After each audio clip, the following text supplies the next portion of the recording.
Hola, buenos días, buenas tardes o buenas noches, depende de cuando estén viendo este video. Para hablar de estos temas, eh, de la historia del pensamiento, de la historia de nuestra civilización, pues tenemos que comenzar desde el principio. Y el principio está en los griegos. Nuestra civilización occidental nace en los griegos. Ahí empieza del pensamiento mágico al pensamiento eh, racional. Y obviamente, acuérdense que es un tal Tales, Tales de Mileto, y Tales de Mileto empieza a cuestionarse y a ver que las cosas son diferentes y no es que Hera esté enojada con Zeus, por eso hay una tormenta en rayos, sino que son cuestiones racionales, científicas. Y cuando él pronostica este eclipse de sol y la gente se da cuenta que es pronosticable y que puede ser eh, totalmente predecible, entonces empiezan a dejar un poco el pensamiento mágico y se vuelve un pensamiento racional. Y esto detona la filosofía. Y es el nacimiento real y con fecha de la filosofía. En la filosofía son la preocupación por conocer, por saber, por entender el mundo y por entendernos a nosotros mismos.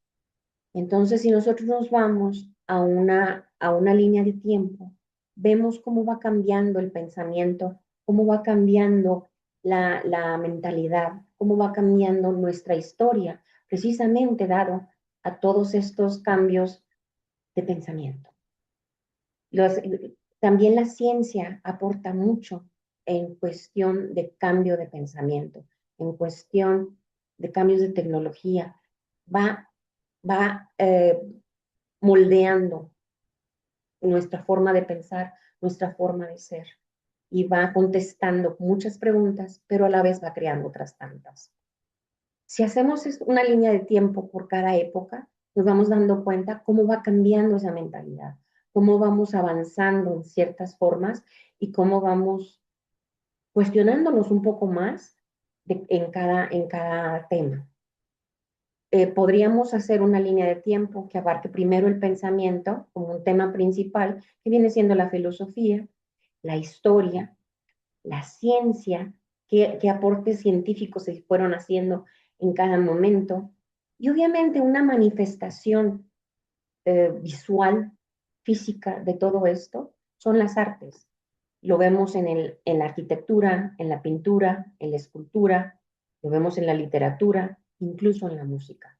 Todo esto va alienado a lo que cada etapa y cada persona va pensando.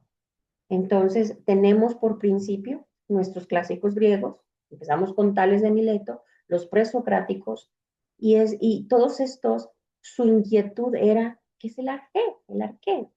¿De qué estamos hechos? Entonces, de ahí comienza todo este pensamiento de qué nos compone a cada uno de nosotros, qué compone nuestro mundo. Entonces nos vamos con los monistas que buscaban un solo elemento o los pluralistas que tienen los cuatro elementos, tierra, agua, aire y fuego. Y todo esto, pues eran sus discusiones. Tenemos incluso un Pitágoras, un matemático, que él decía que eran los números. Entonces hay que ver que esta preocupación de lo que estamos conformados nosotros. Y obviamente tenemos estos presocráticos o preocupados por de qué estamos hechos. Pero también vienen los socráticos, vienen los humanistas. Sócrates, que no escribió un solo libro, a él lo conocemos por Platón. Y Sócrates no, tenía una perspectiva totalmente distinta. Sócrates era un humanista en toda la extensión de la palabra. Él quería enseñar y él sabía que todos teníamos el conocimiento y creía fervientemente que el conocimiento estaba en cada persona, que nada más ayudaba a sacar ese conocimiento. De ahí su técnica, la mayéutica, que él hacía preguntas de tal manera que se fueran contestando, la misma persona fuera contestando y fuera sacando esa verdad, esa inteligencia, esas conclusiones para poder entender el mundo. Y era como él lo hacía. Él se decía que él era una partera intelectual. Era hijo de una partera y como tal, la partera ayuda a nacer un bebé, él ayudaba a nacer el conocimiento en las personas. Y así cruzamos con Platón, que Platón es el que nos da a conocer a Sócrates, nos da a conocer en la apología de Sócrates cuando él trata de defenderse, porque si una cosa grave estuvo ahí fue que a Sócrates, por esta misma técnica, por esta misma forma de enseñar a los jóvenes y de salir a sacar ese conocimiento de los jóvenes, pues obviamente lo criticaron muchísimo los sofistas. Los sofistas eran los contrarios, los sofistas eran unas personas que creían que ellos tenían la verdad y con retórica ellos avalaban sus enseñanzas. Entonces, los sofistas pues hicieron este movimiento para que Sócrates fuera acusado de corromper a la juventud. Y así fue. Y cuando hicieron la encuesta o la votación para ver qué hacer con Sócrates, lo condenaron a muerte tomando cicuta. Y al condenarlo a muerte, pues mataron al hombre más sabio de la época, al hombre que el mismo oráculo de Delfos había designado como el más inteligente sobre la tierra. Y pues a veces vemos que la democracia realmente funciona. Eso es una buena pregunta para hacerse hoy, ayer y siempre. Después viene Aristóteles. Aristóteles fue alumno de Platón, así como Platón fue alumno de Sócrates. Aristóteles fue alumno de Platón y fue maestro de Alejandro Magno. Aristóteles pues trae unas ideas un poquito distintas. Hay que ver que Aristóteles habla de materia y forma, eh, tomando las enseñanzas un poco de Platón del mundo del sensible y el mundo ideal. Aristóteles le da materia y forma. Y en esto, pues, se basa su filosofía y en esto él trata de salir adelante en los cuestionamientos filosóficos y en los cuestionamientos de la ética. Y es aquí donde empieza la ética para, como una materia de estudio. Y Aristóteles le da un giro de que el que actúa bien, bien le va. Es importante porque su ética nos lleva a reflexionar en nuestros actos.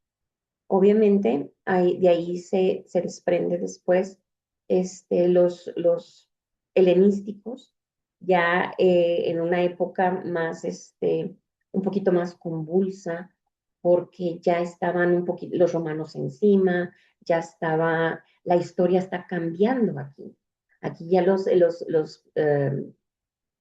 helenistas, pues ya muere Sócrates, ya están los sofistas en todo su apogeo, están los epicúreos, están todos estos personajes, están los estoicos, y todos ellos están con sus propias ideologías y sus propias formas de pensar. Y hay que ver que todos ellos, pues lo único que quieren es sobrevivir, ¿verdad? Y tener una idea de cómo manejar este mundo y cómo presentarse tal cual a esta forma, a este mundo, a estas circunstancias. Tenemos dentro de Grecia, pues que fueron unos avances impresionantes en lo científico, porque así como nacieron médicos como Galeno y como tantos otros, y Ptolomeo como astrónomo, que hicieron muchos científicos, pues con mucho desarrollo mental. Y esto forma el pensamiento de la filosofía. Entonces nos va dando un camino de cambios que nos está dando una forma más racional de ver la vida. Después vienen los romanos conquistan Grecia, pero Roma eh, no es un imperio que aniquila a los conquistados, los deja ser, y a tal grado que Roma adoptó muchos de las deidades griegas. Y al adoptar las deidades griegas, y bueno, sí les cambió de nombre, Zeus es Júpiter y Atenea es Minerva, y van cambiando los nombres, pues sí, sí tiene mucho de ellos, adopta la democracia, pero la hace república.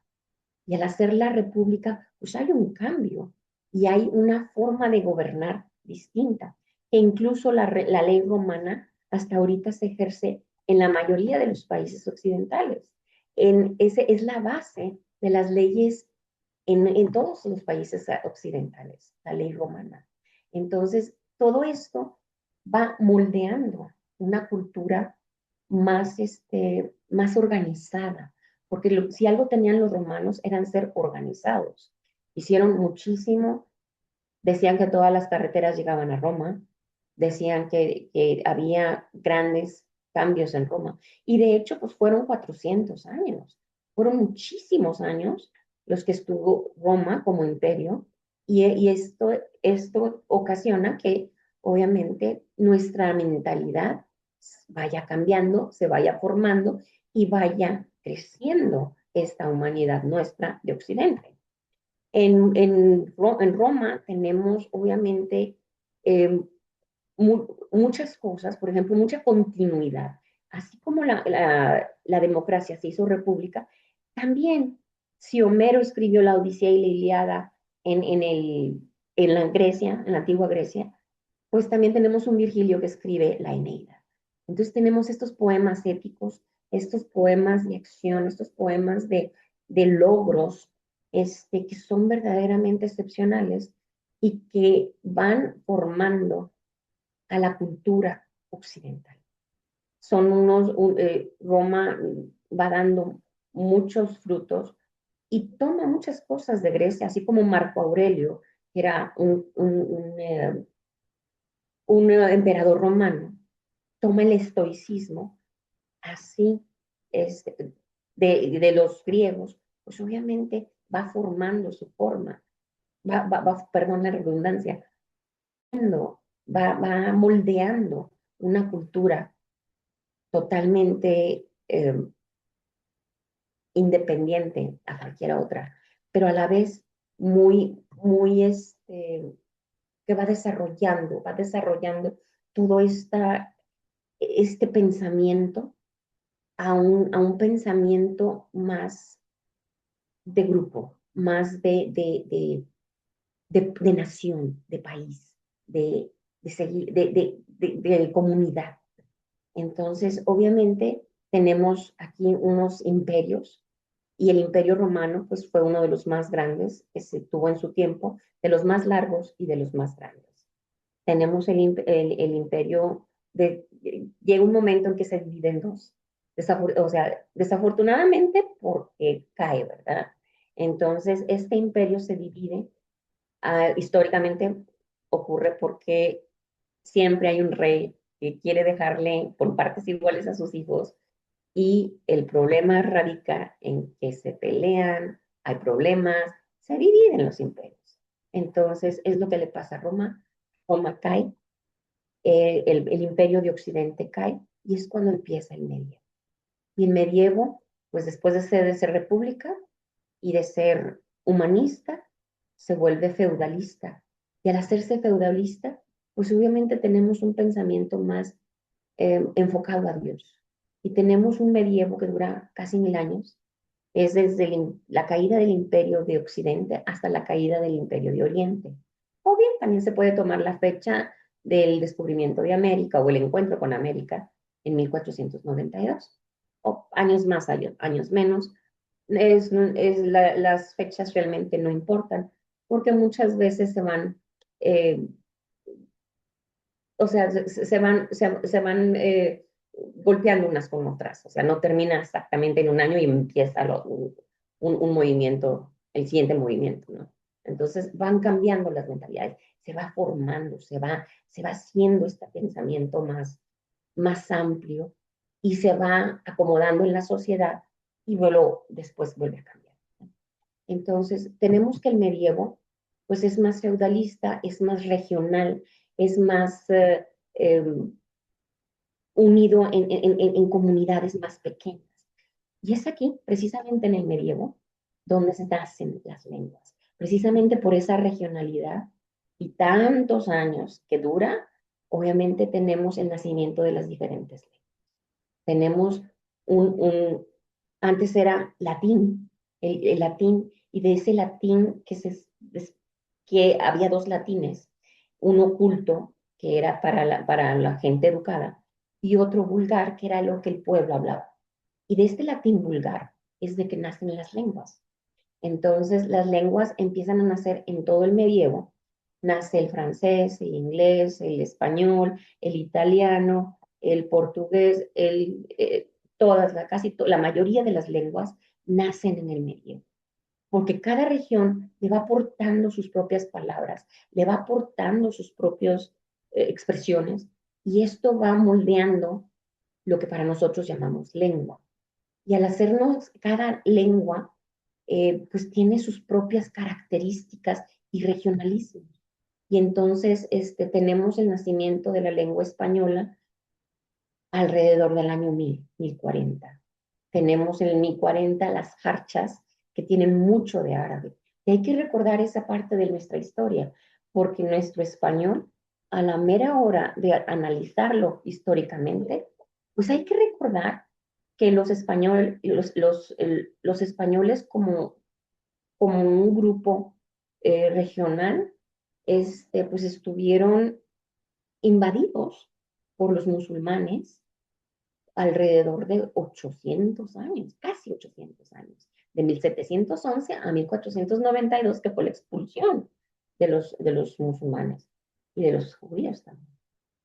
Entonces hay que recordar que esto forma parte de nuestra historia, esto forma parte de nuestra cultura, esto forma parte y va moldeando todo nuestro esto y todas nuestras manifestaciones artísticas, incluyendo el idioma. El idioma español tiene un 40-60% de palabras que vienen del árabe, precisamente por esos casi 800 años que estuvieron ellos ahí, precisamente en la península ibérica.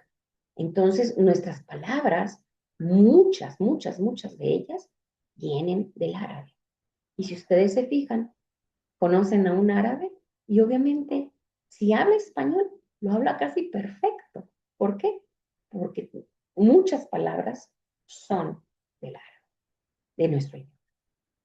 Entonces, así como vamos haciendo y moldeando la cultura occidental, en este momento del medievo es cuando nacen las diferentes lenguas y nos va moldeando regionalmente, nos va moldeando intelectualmente y nos va moldeando de manera sensorial. Obviamente, como todo es más regionalista, no hay un imperio en el medievo, pues entonces la ciencia y la tecnología no la vemos crecer como tal, pero existe. Y no vemos crecer todos estos avances tecnológicos, no los vemos en el medievo, pero el conocimiento está. El conocimiento está y radica en eh, en los diferentes monasterios. Había libros, los monjes cargaban con sus libros, llegaban a un monasterio, probablemente no era de su denominación, un dominico podía estar en uno benedictino, viceversa, y llegaban a un nuevo monasterio y ahí compartían su libro y recibían un libro a cambio para copiar. Y al estar copiando estos libros, quedaban ahí por meses en lo que hacían las copias, porque no había imprenta, había que hacerlo a mano. Entonces, hacían sus copias manualmente para poder compartirse este conocimiento. Y fue la manera en que se pudo salvar mucho conocimiento en esta época. Entonces, tenemos muchos libros antiguos hechos a mano por todos estos monjes que eran realmente escribanos y que nos ayudaron a compartir el conocimiento y a mantenerlo, sobre todo a mantenerlo, porque no era fácil ir cargando con libros, compartirlos con otros monjes, con, otras, con otros conventos, en otros monasterios, y regresar con esos mismos libros y con uno nuevo que se había copiado.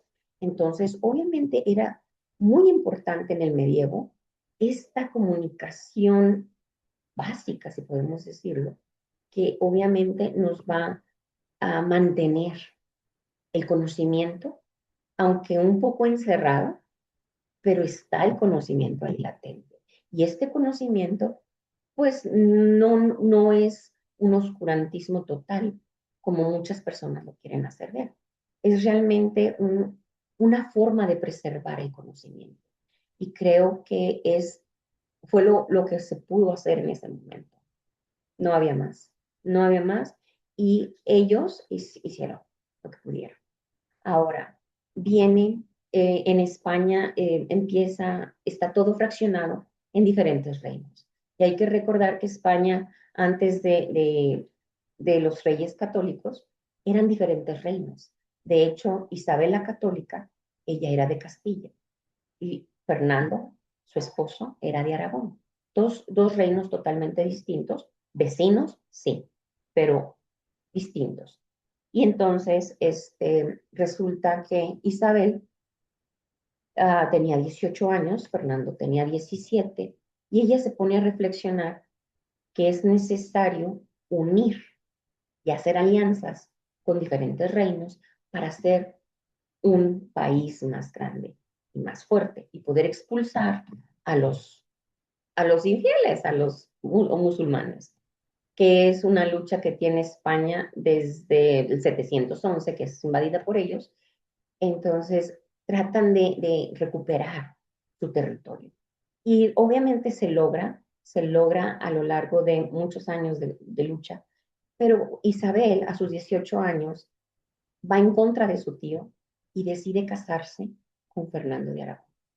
Fernando de Aragón acepta, se casan y obviamente se fortalece la unidad entre Castilla y Aragón y obviamente empiezan a repeler a todos los musulmanes. Y lo hacen, porque en 1492, en enero de 1492, salen expulsados los árabes de España y se recupera la isla ibérica, la península ibérica, se recupera y obviamente empieza este fortalecimiento de la creación de lo que vendría a ser España. Y obviamente nos ayuda mucho a, a establecer el idioma, a establecer el arte, a establecer el pensamiento. Y obviamente en octubre, cuando llega Colón a América y se descubren estas tierras, que el mismo Américo Vespucio dijo, no son las Indias, es un nuevo continente, obviamente ahí es cuando empieza una etapa de pensamiento distinta. Y es cuando tenemos que crece el, la idea de otras tierras, otros continentes, otras personas que no conocíamos. Y esto se da en base a la conquista, porque realmente muchos dicen que si fue conquista, que si no fue conquista.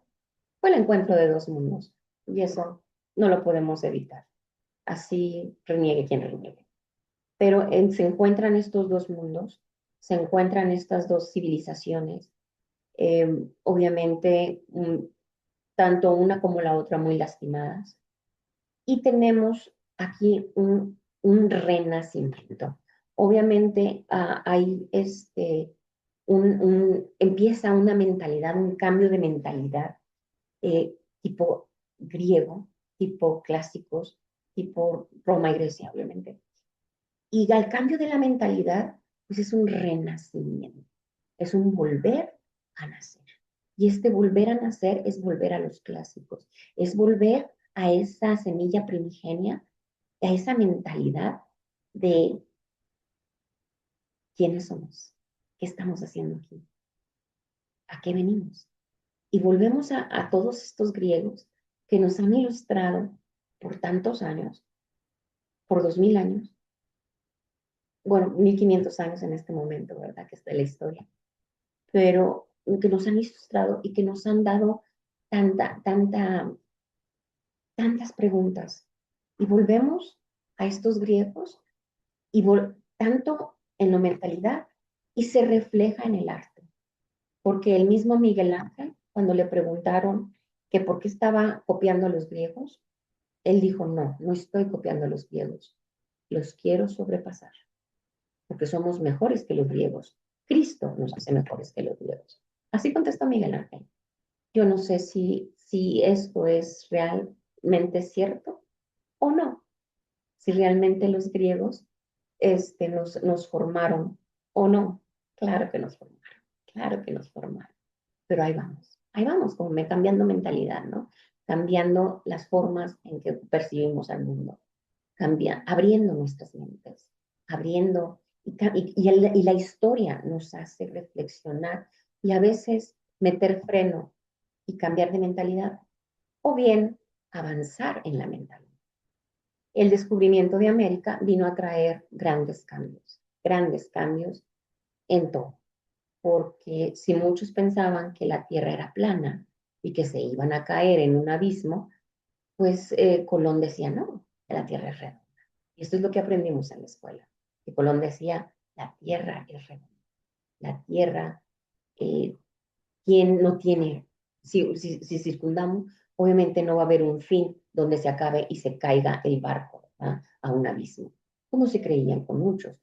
Pero esta mentalidad, este cambio, esta comprobación científica de que la Tierra es redonda, pues obviamente nos cambia la mentalidad y nos hace ver que hay mucho que explorar en nuestra Tierra, pero también hay mucho que aprenderle, mucho que avanzar en el conocimiento de la misma.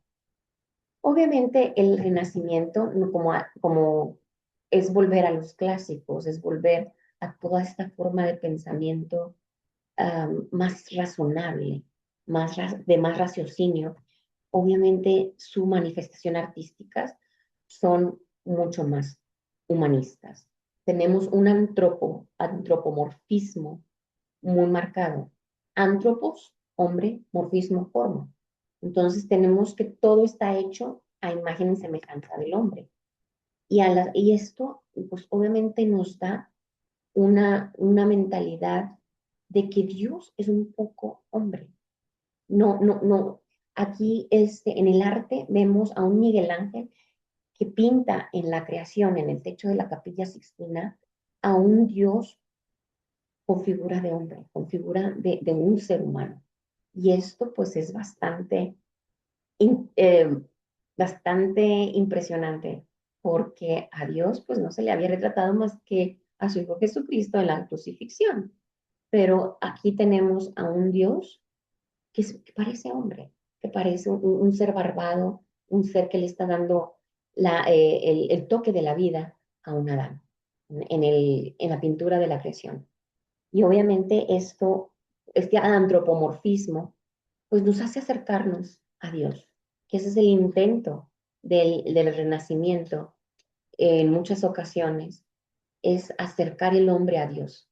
Es una etapa humanista, es una etapa donde sí hay cierta religiosidad, pero más que nada es acercar el hombre a Dios y hacerlo más digerible, hacer a Dios más digerible al hombre.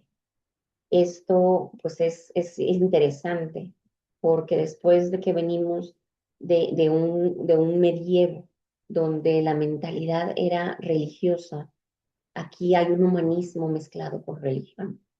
Y obviamente que nos viene de un San Agustín que fue muy platonista y de un Santo Tomás que fue muy aristotélico, ¿no?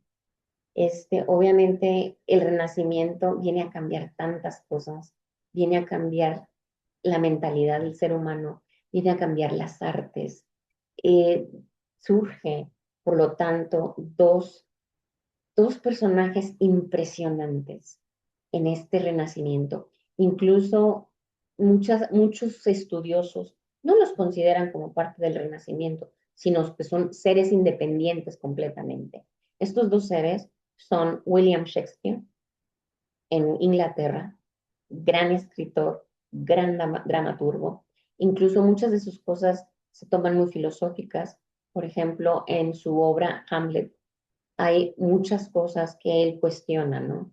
O sea, ¿quién es el ser humano?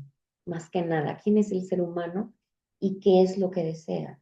Y obviamente nos habla muchas veces del poder y del hambre de poder de mucha gente, de la política, en sus obras como el Rey Lear, en su obra como Hamlet, que ahí es el poder por el poder. Tenemos muchas obras de él. Tenemos también a Romeo y Julieta, tenemos todas estas obras románticas que también él hizo, que nos llevan a ver eh, la esencia del ser humano. Y ahí nos lleva un poco a la filosofía de cómo este ser humano piensa, cómo este ser humano, las pasiones que lo mueven, las pasiones del amor, las pasiones del poder, las pasiones de querer manipular, las pasiones de querer controlar, las pasiones de mi sentimiento de inferioridad, ¿en dónde cae? ¿Qué hace mi sentimiento de inferioridad a la hora de, de estar en un lugar y actuar conforme a esas pasiones? Claro, después del Renacimiento y de una ardua reflexión, tenemos una revolución francesa que obviamente perdón, en el Renacimiento tenemos una reforma protestante. Este cambio de mentalidad viene este señor Lutero, Martín Lutero, que tiene un cambio de mentalidad y cuestiona todo lo de la iglesia. Pone un buen día, se harta de estas indulgencias que se venden dentro de la iglesia, que él no entendía qué es lo que estaba sucediendo y por qué se vendían y por qué se iba a vender el perdón eh, a, un, a, un, a una persona. Entonces, el que no tenía dinero no podía comprar la indulgencia y el que sí tenía dinero podía comprar la indulgencia incluso para otras personas. Entonces, ¿por qué? Porque entonces él se cuestiona esto y muchas otras cosas más y pone 95 tesis en la puerta de la iglesia. Y estas 95 tesis realmente él empieza a cuestionarse y empieza a ver por qué. ¿Por qué sucede eso? Y obviamente él no quiere entender, él no recapacita y obviamente hay un cisma en la iglesia. Y este cisma se da a principios del siglo XVI y ocasiona que se separe la iglesia en dos partes. Primero, que es el luteranismo. Pero pues del luteranismo nace el calvinismo, y de ahí empiezan a nacer muchas religiones porque ellos decían que nomás había que creer, no había que creer en los sacramentos de la Iglesia Católica, y empiezan estas diferencias y ellos se van al sola fide, que es solamente la fe, y que solamente la fe salva. Y pues al pensar que solamente la fe salva, pues empiezan a distanciarse de la Iglesia Católica, empiezan a hacer sus propias formas y de alguna manera empiezan a hacer sus propias iglesias. Y cada iglesia tiene pues su librito y cada iglesia tiene su propia forma y mentalidad de cómo salvarse. Y ellos creen que por pura fe se van a salvar. Bien, empieza todo este cambio de mentalidad, llega a Inglaterra con Enrique VIII, él quiere divorciarse de Catalina de Aragón. Catalina de Aragón era hija de los reyes de España, de los reyes católicos de España. Entonces, al quererse divorciar de ella, porque ella no le había podido dar hijos varones, le da solamente una hija, María. Él quiere un hijo varón para dejar su reino. Obviamente la acusa de que algo mal anda ahí, porque ella primero se casa con su hermano mayor, pero no se consuma el matrimonio porque el hermano mayor muere en la noche de bodas. Entonces no se consuma el matrimonio y él cree que sí se consumó. Y total, quiere divorciarse de ella. El papa le dice que no puede, él insiste, entonces por ahí lo aconsejan y le dicen, tú eres el rey, tú puedes hacer lo que tú quieras. Entonces él dice, yo soy el rey, soy cabeza de la iglesia de Inglaterra, y así nace la iglesia anglicana. Él se separa de la iglesia, se casa con Ana Bolena, y al casarse con Ana Bolena y crear su propia iglesia, pues tenemos ahí un rey que se separa completamente de la iglesia y tenemos que esta historia pues va marcando y marca a Inglaterra desde ese momento, porque ya Inglaterra se vuelve anglicana, y empieza una lucha de poderes entre la iglesia anglicana y la iglesia católica. Y tenemos ahí tantos pleitos que se han generado desde esta época hasta la actualidad en Inglaterra, Irlanda y en los países de Gales. Entonces, obviamente tenemos estos problemas causados por cuestiones ideológicas y de religión, que tenemos mucho que ver, la mentalidad tiene mucho que ver en la formación de estos problemas, ¿no? Entonces, tenemos que esta reforma protestante nos da una mentalidad más humana, pero una mentalidad más combativa, porque había que combatir aquello a lo que no creemos. Entonces, pues llega un momento en que después de la reforma protestante, un papa llama y pide ayuda a todos los artistas y lanzan lo que es la contrarreforma. Y esta contrarreforma da inicio a lo que viene siendo el barroco. Y el barroco es un movimiento de filosofía totalmente religiosa. Es una ideología eh, totalmente inclinada a la voluntad de Dios y didáctica. Entonces, al lanzar el barroco, que quiere decir perla torcida en portugués, nos llama a que este movimiento es didáctico. Entonces, todo lo que se escribe en literatura trata de enseñar a las personas sobre la religión católica. Todas las obras de teatro, igual, son para educar a la gente. Todo el arte visual, como la pintura, la arquitectura, la escultura, todo este arte es didáctico, es visual, es tratar de mostrar que, que el Dios es Dios. Incluso esa frase está en una de las obras de Pedro Calderón de la Barca, el Gran Teatro del Mundo. Eh, Cuidado, que Dios es Dios. Y así dice en toda la obra de teatro. Es interesante ver cómo muchos autores del barroco son sacerdotes. Muchos tratan de ser didácticos y tratan de mostrar al mundo qué tan importante es la creencia en Dios.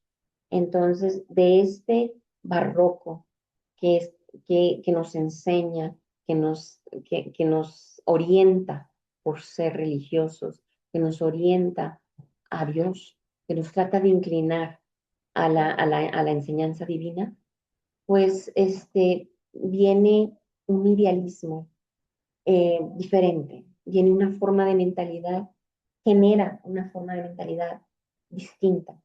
Y esta forma de mentalidad más humanista se genera porque se encuentran unas ruinas griegas. Entonces, al encontrarse las ruinas griegas y romanas, se vuelve al clásico y empieza la gente a ver los clásicos nuevamente y a ver estos descubrimientos romanos y griegos que se hicieron en estas ruinas y al encontrarse todas estas ruinas, pues obviamente tenemos un cambio de mentalidad y volvemos a ser humanistas, volvemos a los griegos, volvemos a cuestionarnos y por eso se llama neoclásico. Nuevo, clásico y los clásicos. Entonces tenemos que esta mentalidad del neoclásico es más estructurada, más racional, más apegada a las reglas. Entonces, si el barroco era un idealismo dentro de lo religioso, el neoclásico es más estructurado y racional. Tenemos el nacimiento de la música clásica, la que nosotros llamamos música clásica, Vivaldi, Bach, todos estos personajes europeos de música hermosa, es música muy estructurada, música que sigue unas reglas, música que no se sale de lo que está, eh, de los parámetros que están marcados. Y obviamente tenemos una mentalidad más racional, tenemos obviamente personajes, literatos que nos escriben obras más racionales, más de análisis, como por ejemplo tenemos un Montesquieu que nos escribe obras que nos hacen reflexionar en lo que está sucediendo dentro dentro del mundo, ¿no? Tenemos un Adam Smith que nos propone una forma de llevar la política, de llevar a los países a la riqueza. Escribe un libro que se llama La riqueza de los países. De hecho, eh, Estados Unidos adopta todas las ideologías de Adam Smith y John Locke para el desarrollo del pensamiento y cómo ellos empiezan a desarrollar esta forma de pensamiento humanista para el crecimiento de sus propios países. Y esto de la riqueza de las naciones, pues obviamente le da un parámetro a Estados Unidos y lo hace ver como un país de desarrollo. Y se empieza a desarrollar Estados Unidos adoptando todas estas ideas del capitalismo, porque es aquí cuando nace realmente el capitalismo y es aquí cuando nace este humanismo en donde da pie a desarrollar muchas cosas en el ser humano. Tenemos obviamente personajes de la literatura, que dentro está Molière, que hay denuncias en sus obras, hay denuncias de estos personajes que se dicen religiosos y que se dicen moralistas y no lo son, como el Tartufo, como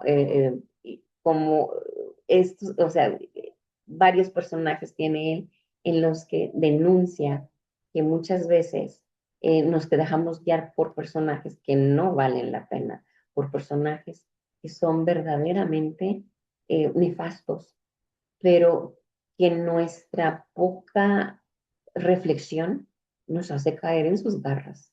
Y esto nos alerta, Molière. Tenemos en la literatura española a Leandro Fernández de Moratín. En la literatura española, él escribe el sí de las niñas.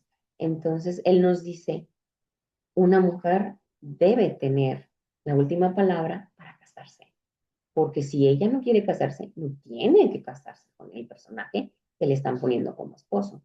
Y eso decía el Leandro Fernández de Moratín en el neoclásico. Imagínense ustedes, hace unos 200 años, él abogaba porque la mujer tuviera la última palabra a la hora de un matrimonio arreglado.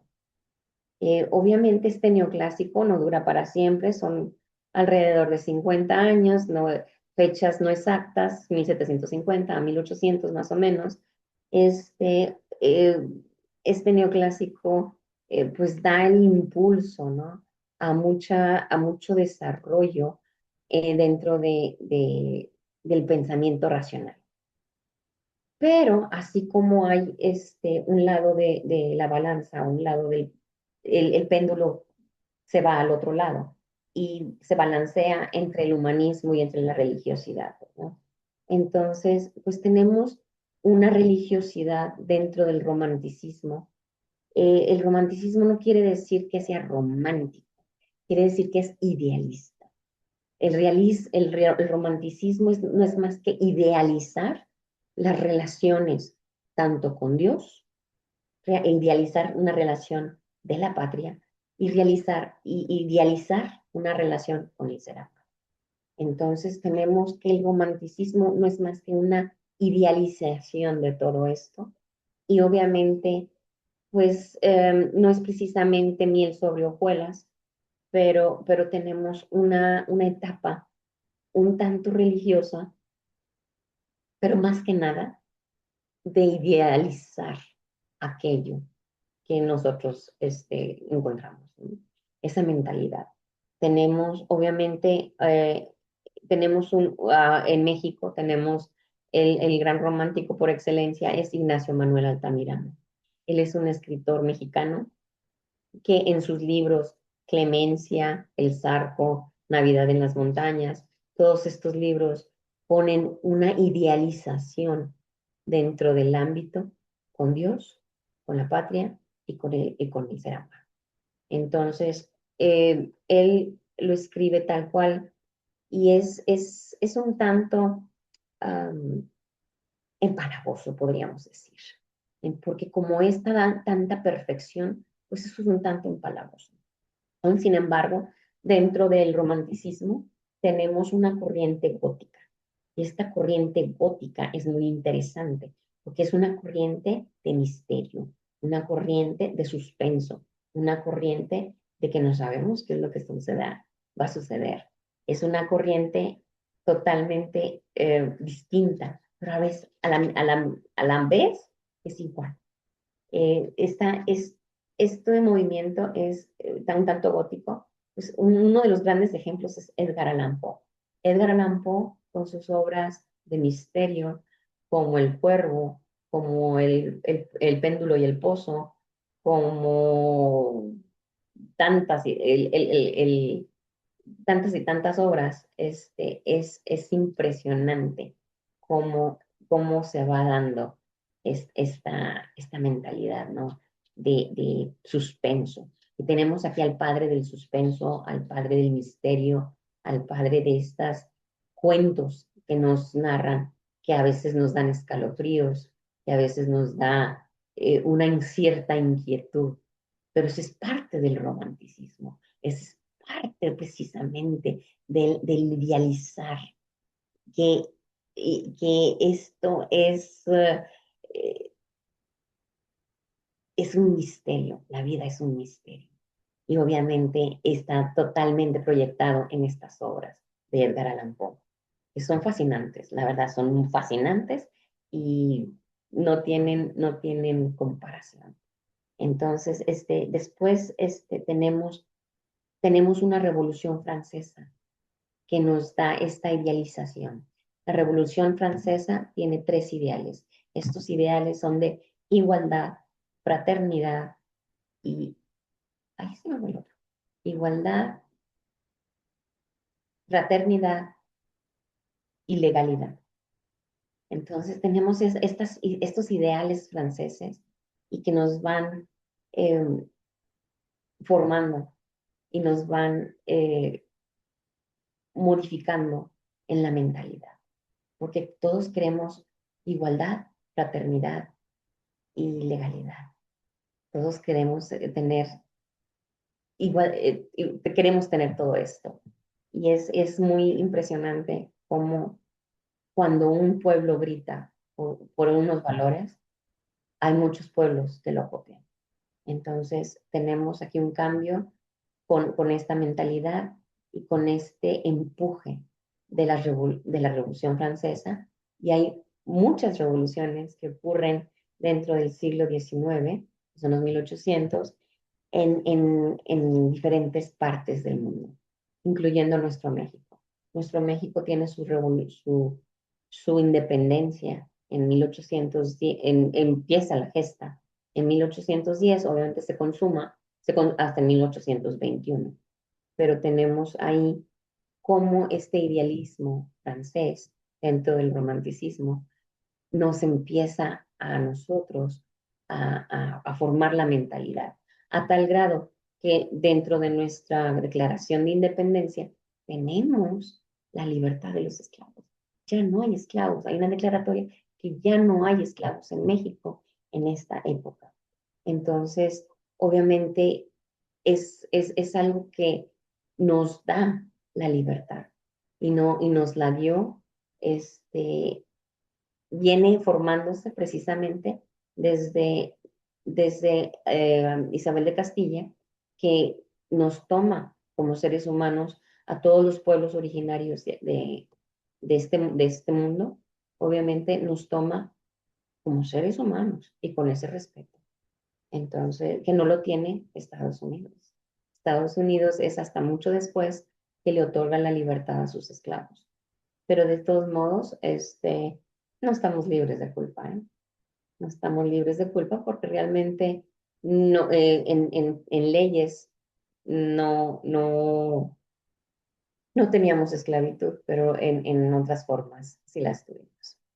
De todos modos, tenemos este cambio de mentalidad del romanticismo y pues obviamente como péndulo, primero estamos del lado humanista, después del lado religioso, y así como el romanticismo fue un tanto religioso, viene el realismo, que es un baño de agua fría, y obviamente nos trata de decir, hey, ojo, el ser humano es el ser humano, tiene errores, tiene defectos, tiene virtudes, tiene todo, pero no es perfecto. Así como se idealiza dentro del romanticismo, no es cierto. El ser humano es imperfecto.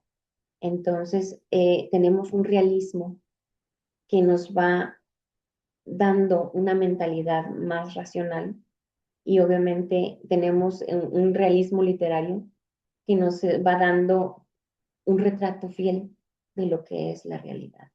Entonces los personajes dentro del realismo pues son bastante fieles a la realidad.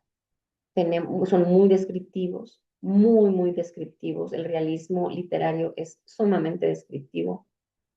Pueden pasar 3 páginas describiendo el vestido del personaje principal. Es sumamente descriptivo, pero también es retrata al personaje y su psicología tal cual es. Tenemos una mentalidad más humana, más, eh, más apegada a la realidad, más a cómo somos. Pero así como el realismo retrata la realidad y el naturalismo retrata una realidad, pero un poco más macabra, un poco más de suspenso, un poco más angustiante, porque mucho de lo que retrata la realidad en el realismo, en el naturalismo se exagera, pero sobre todo es la creencia en un determinismo. Y este determinismo nos afecta. Y si yo estoy destinada a, a morir de tal manera, va a ocurrir. Si yo estoy destinada a que nunca voy a cambiar mi forma, mi estatus socioeconómico, nunca lo voy a cambiar. Y eso me determina. Y es totalmente, eh, o sea, me forma y eso hace que yo tenga un final eh, determinístico. Vaya la redundancia en la palabrita. Pero tenemos nos determina, como somos, nos determina y nos va a determinar siempre, según el naturalismo. Entonces, tenemos muchas obras de teatro, obviamente muchas obras artísticas dentro de la literatura, como puede ser el cuentista argentino-uruguayo Horacio Quiroga, Él es totalmente determinista. Él tiene muchos cuentos que tan solo, tan solo sus títulos son escalofriantes, como por ejemplo La gallina degollada, El almohadón de plumas, todos y muchos cuentos, cuentos de la selva. Esto nos va dando una forma determinística y nos va pintando personajes que no tienen escapatoria a ese determinismo. No hay una escapatoria de lo que estamos destinados a hacer y el fin que vamos a tener. De este naturalismo, obviamente, hay un cierto pesimismo y obviamente dentro de la literatura española está la generación del 98. Pero este determinismo, este pesimismo dentro es precisamente porque en el 98 España pierde a Cuba en las últimas en una batalla, en una guerra, y obviamente esto decepciona mucho. Y hay mucha decepción dentro de este ámbito. Y tenemos autores que obviamente van cambiando la mentalidad, este pesimismo, esta tristeza, y la van reflejando. Y nos enseña un lado muy humano de las personas, un lado muy triste de lo que se vive día a día y de este pesimismo que, que lo traen a cuestas y no se lo pueden quitar. Entonces, tenemos un Pío Baroja, tenemos un Miguel de Unamuno y tenemos eh, es esto que les pesa a ellos, ¿no? Pero en América nace un movimiento muy interesante que es el modernismo. Y este modernismo ya no es tan apegado a España, sino es apegado a Francia y a otras formas. Obviamente tenemos en Francia tenemos a los poetas malditos en el modernismo, y los poetas malditos, pues así se les llama, porque así los escribió uno de ellos, yo creo que era Rimbaud, el que hace este poema y hay un cierto pesimismo, sí, sí lo hay, pero, pero es una hermosa literatura, una muy adornada, muy con con mucha estética, con mucho estilo. Y esta literatura, pues obviamente también es un modernismo de allá en Europa, pero hay un modernismo que nace aquí en América. Este modernismo es el primer movimiento que nace en América y se exporta a Europa. Este modernismo, pues obviamente empieza con Rubén Darío. Y Rubén Darío utiliza estos poemas excepcionales, pero tienen mucho lenguaje extranjero. Hay muchos extranjerismos, hay mucho adorno al idioma, hay mucha belleza, hay mucho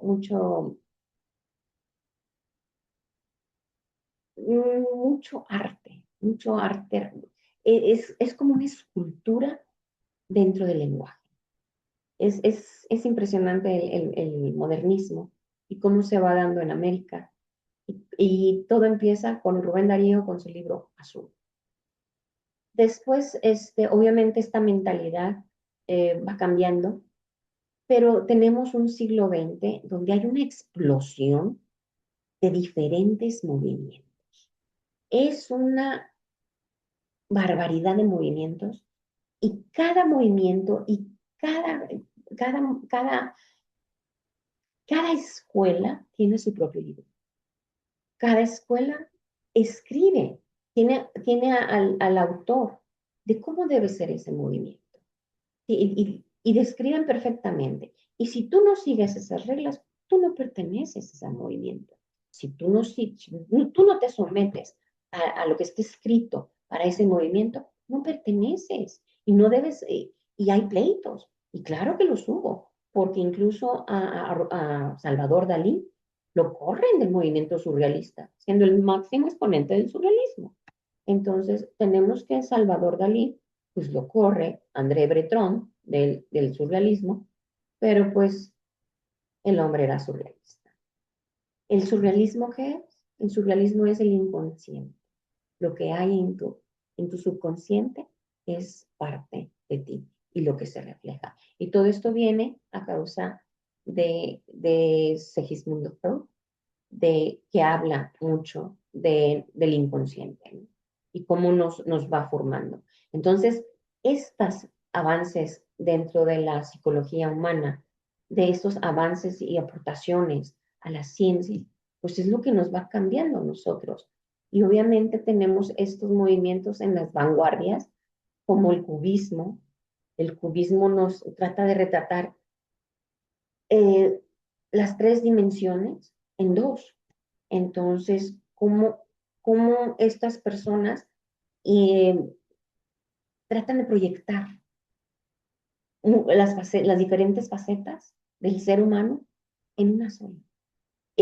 Cómo irse a lo más básico, por ejemplo, el dadaísmo, el da, que es los primeros balbuceos de un bebé, y cómo surge esta vanguardia y cómo hay obras literarias sobre esta vanguardia. Tenemos a un fauvismo, que esto es la bestia, o sea, así le llaman, supuestamente tenemos pinturas que están todas rojas, porque son excéntricas, son de, de causar impacto. Entonces, todos estos vanguardias causan un impacto en el ser humano, nos tratan de mostrar las diferentes formas de ser del ser humano, nos tratan de proyectar que el ser humano es múltiple, que no somos todos iguales, que no nos podemos uniformar todos bajo eh, un mismo cuadro, somos totalmente distintos y cada quien tiene su librito y sus reglas a seguir. Y eso es lo que nos dice el siglo XX. Somos múltiples, somos diferentes, somos únicos e irrepetibles. Y tenemos dentro de todas estas vanguardias a principios del siglo XX, pues después nos da una forma dentro del ámbito latinoamericano en la literatura, pues obviamente tenemos un boom latinoamericano que también se le puede llamar un realismo mágico. Y tenemos, como lo dice el nombre, un realismo, pero que es un tanto mágico, es un tanto excepcional, es un tanto irse más allá de lo que realmente ocurre o de lo que creemos que ocurre. Y le damos unas perspectivas muy distintas al ser humano, una mentalidad totalmente fuera de lo que conocemos como realidad. Por ejemplo, tenemos un cuento de Gabriel García Márquez, un señor muy viejo con unas alas enormes, que habla de un ángel que cae del cielo y se encuentra en una casa. Entonces, cae en el patio de una casa y todo lo que ocurre alrededor de esta situación. Y tenemos un Juan Rulfo con Pedro Páramo, que es realmente un viaje a través de un pueblo de muertos. Tenemos un Carlos Fuentes, que Cristóbal Nonato nos habla sobre una época donde se va a celebrar los 500 años en 1992 de, de, del descubrimiento de América. Y la verdad, no se va a celebrar y cómo se va a celebrar, ¿verdad? Entonces, ahí nos explica un poco Carlos Fuentes de lo que está ocurriendo, ¿no? Y qué es lo que ocurre dentro de esa sociedad que va a celebrar los 500 años del encuentro de dos mundos. Tenemos muchas obras muy, muy impresionantes, muchas obras muy interesantes de estos personajes del boom latinoamericano y que nos van formando y nos han dado grandes escritores como Gabriel García Márquez con sus 100 años de soledad, que muchos estudiosos dicen que después de la maravillosa obra de Don Quijote de la Mancha, La segunda es 100 años de soledad, de Gabriel García Márquez. Por cierto, se me pasó a hablar de Cervantes, nuestro máximo exponente de la literatura española. Excepcional, excepcional totalmente. Que por cierto, Cervantes y Shakespeare murieron el mismo día, abril 23 de 1616. En fin, tenemos tanto que nos va formando, tanta mentalidad que nos va cambiando, tantas cosas que nos van moldeando, que esto nos va llevando a, a cambiar de mentalidad cada cambio, cada momento histórico, cada aportación científica, cada aportación tecnológica, cada, cada cambio de mentalidad, nos va cambiando la mentalidad, vamos cambiando de época, vamos cambiando de formas. Ahorita nuestra época está siendo formada por la tecnología y esta tecnología nos está cambiando la mentalidad de una manera aceleradísima. Entonces tenemos que la tecnología ahora nos va dando una época de la información mucho más rápida y avanzada que en un medievo. Nos va dando unos cambios tan grandes que a veces no alcanzamos a dar paso al cambio de mentalidad, al cambio de lo que estamos viviendo. Y pues hay que estar alertas porque nuestro cambio de mentalidad es día con día, hora con hora casi, y nos va dando esta forma de pensar tan distinta de un momento a otro, porque ya no sabemos dónde estamos parados, porque ahorita estamos en un momento y como decía Heráclito, cambia, el río cambia. En el siguiente momento ya no es el mismo río. Obviamente cambia. Y esto es lo que estamos viviendo. Es un cambio constante. El cambio constante es lo que nos está eh, marcando, nos está modificando y nos está formando para otras generaciones. Gracias. Espero que esto les sirva.